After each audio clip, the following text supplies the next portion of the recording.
How you doing? Joe Buffard, Director of the Youth Football Coach Association, here with Tom DeSantis of Sportsraffle. Youth Football Coach Association is constantly looking for new and great ways to help youth football leagues. And now we know we're all strapped for cash these days. I think the Sportsraffle is a very unique alternative to a fundraiser. And I'd love to have Tom tell us a little bit about it. Tom, great to see you. Tell us a little bit more about your thanks for having me on. I appreciate it. Your Sportsraffle and how it's unique opposed to anything else out there for fundraising.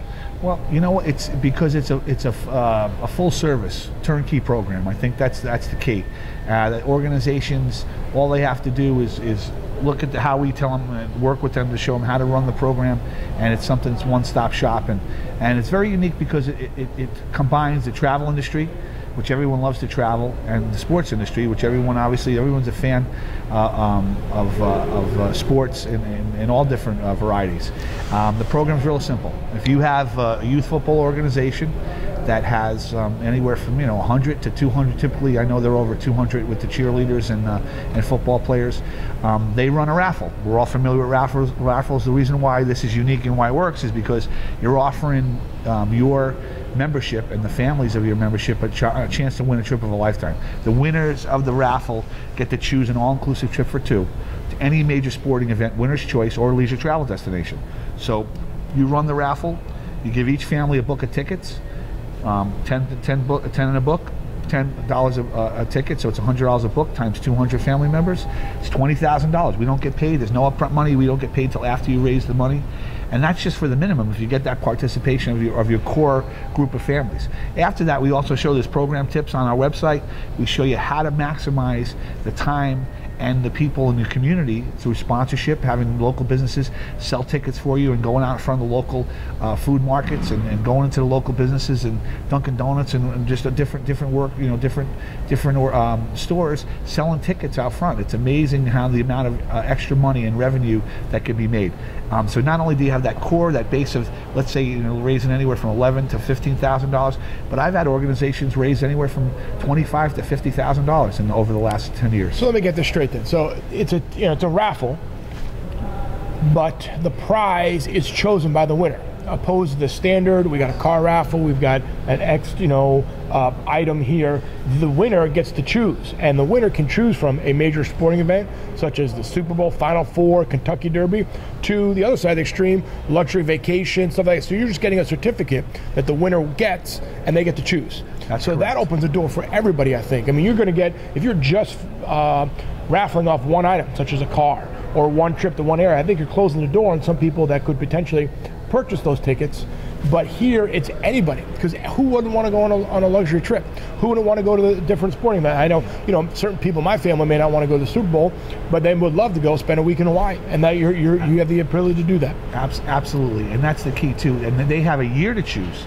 Everybody's schedule, with the state of where things are with jobs and how people are, vacation.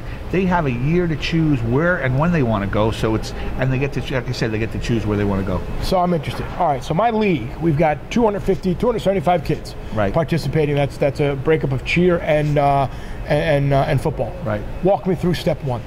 Step one, obviously, is to go ahead and the organization has to choose a raffle drawing date. That's the whole key. It's very simple, easy to administer. So the organization, you guys decide that you're going to choose a date at the end of the year, maximize that time, the length of selling. Our bank would be a perfect time. Absolutely. Okay. So now, let's say we're 4 months out. We go ahead and do the whole work through the whole process. If there's any state regulations in Connecticut, it's a simple 2-page application form. But we work with someone you designate from your fundraising coordinator. So a member of our board will work with you to make sure that this raffle is incoherent with any of the state regulations on gambling or so forth, right? Absolutely. So that's good. And you work in all 50 states, right? There's no. Well, actually, there's 47 states. 47 states right now that can do it. But yes, we do that. And then, so we go ahead and we print the tickets. Okay. Once we get the approval, that we know how that's supposed to be worded for those different regulations. It's very simple. Really, what we try to do is provide all the things necessary for the organization. All they really have to be responsible for is to make sure those selling tickets. Okay, that's exactly right. So with that said, I'm trying to think about how leagues can utilize this.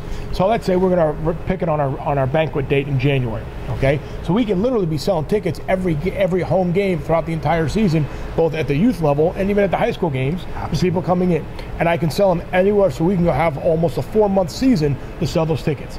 Now let me ask you this: what if we now we had a great season, and we need some extra cash to go play in a national championship or one of those travel tournaments? Can we do a turnaround time in like a 2 or 3 week period to raise some good cash to go travel? Yeah, I mean, you can do it. The answer is yes. I mean, so you can, if you had to, we can move very quickly to go ahead and secure and do a program.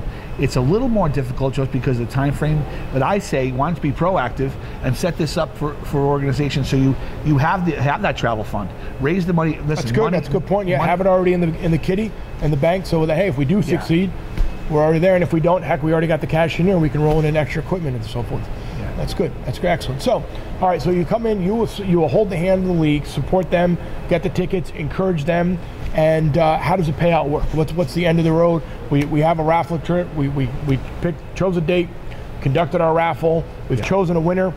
Now what? When after you've chosen the raffle date, obviously then you're selling the tickets. Typically 30 days out of when you start a raffle, we look for a deposit, and then you have to pay for a raffle prize before you run a raffle. 30 days before that you do the raffle drawing, we look for payment. But you've already raised the money. I mean, we've never had a program not raise the money. Well, that was my question. Is what if we sign up for this and ticket sales just aren't the way we are? What's I wish I could say that's happened, but it hasn't. If you take the number, it's a numbers game. If you have the numbers of people, and I say to the organization, if you don't have the commitment of your members, and if you don't think you can have the commitment, don't do the program. But with the numbers and how we show the organization how to set up the methodology and do it. We've raised over $6 million now. We're getting repeat business. We're retaining almost 90% of our organizations that do it. If they switch, it's because maybe they want to try something else for a year. They normally come back because it's easy. There's no inventory of any product. I wouldn't, there's a lot of good programs out there, but with this program, your whole goal is to just go ahead and promote the fact that it's a $1 billion industry, the sporting industry. People, even through the worst economic times, our business has grown 30%. And look at all these events that are out there. There's people filling the stadium still, and they want to go to these events. Now, somebody may not have $5,000-6,000 to go on a trip, but they do have $20, $30, $50 to go ahead and try to win a chance of it, and that's really why it works. That's great. That's great. So to get more information, they can certainly visit YFBCA.org. They can contact you through our channels to have any follow-up questions after watching our little conversation here. And I think it's great. And I know a lot of leagues that I know you have a lot of testimonials of youth football leagues, and then not only football leagues, churches, any organization can really utilize this to generate some extra cash flow. Yeah, any membership organization, but obviously football. I played for a lot of years, and I'm still coaching, youth football coach. Football seems to get it. I mean, it seems to really, with a little planning, with a little teamwork, and we show. And if like I said on the site, there's a sports raffle program tips. If you follow that game plan, if you just implement it, it works, and it's a success. Awesome. All right, great, Tom. Hey, it's great seeing you at the coaching clinic today. It's good bumping into you. Thank you, Coach. And then, let's visit Sportsraffle through YFBCA.org. Give Tom a call and shoot him an email. I'm sure he'll outline how it can specifically work for a league. Absolutely. That's great. Thank you.